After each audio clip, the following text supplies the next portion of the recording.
கோப்பை வென்று 5 ஆண்டு காலமானாலும் இந்த அணியை வீழ்த்துவதே பெரும் வெற்றி என கருதும் வரை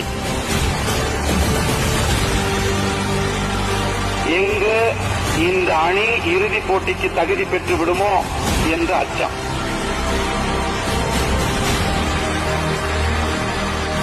ஐந்து முறை பட்டம் வென்ற சென்னை அணிக்கும் அதன் ரசிகர்களுக்கும் இருக்கும் வரை